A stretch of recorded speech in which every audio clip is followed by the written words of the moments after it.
What's up guys, your driver Mike here, back with another video, and today we're talking about, is it okay to take passengers to the ER? So there's a local article as well as some others across the nation that note that people may request Ubers instead of taking an ambulance to the ER. So firstly, what would you think if you had a passenger get in and look noticeably, I don't know, under the weather or even injured more seriously, and they say my destination is the emergency room? Well, I can tell you what I did because I've had two of those. So I did a pickup downtown at an apartment complex, and a gentleman gets in right here, right next to me, and he's kind of slumping over against the window. Now, it wasn't dramatically, but he was kind of slouched against the window a little bit, and it was holding his shoulder, okay? It was holding it like this, and he had dislocated his shoulder. And, I mean, it wasn't far. It was maybe a 10-minute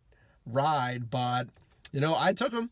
And, I mean, that's something that I want to note, is that it is our role to take a passenger to their destination.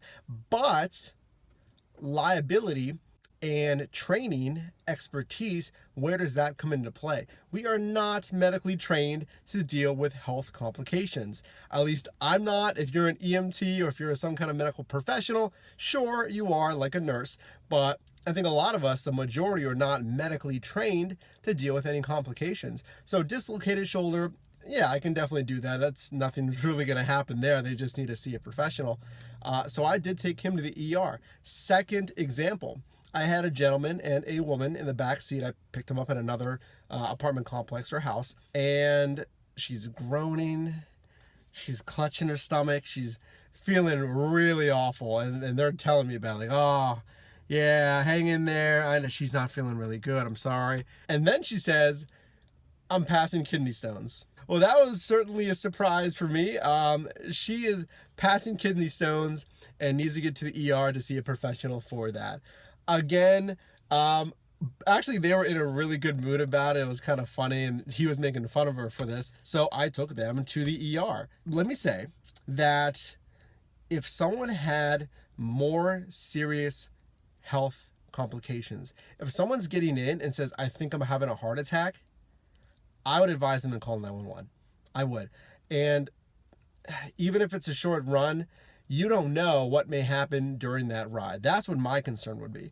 And that an ambulance has the authority on the road and the equipment in the vehicle to help instantly. If someone came in that wants to go to the ER at all, would you take them? If it is just a dislocated shoulder, or if someone's passing kidney stones, what would you do? Now, what would you do if they're having a heart attack, or if a woman is going into labor?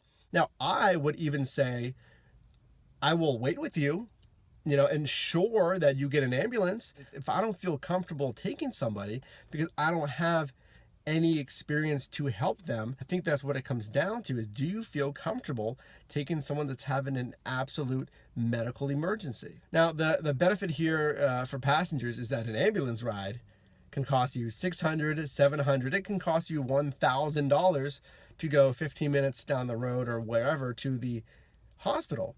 And an Uber ride, 10 minutes, I don't know, $12, something like that. So you can see why passengers may request the Uber instead of going to the hospital. Let me know, because this is something that we should discuss.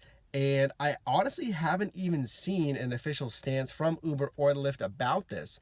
So this is kind of one of those gray areas. So let me know, what would you do if your destination was the emergency room? All right, guys, your driver Mike here. I do appreciate you watching. And as always, like, comment, and subscribe. And I'll see you in the next one.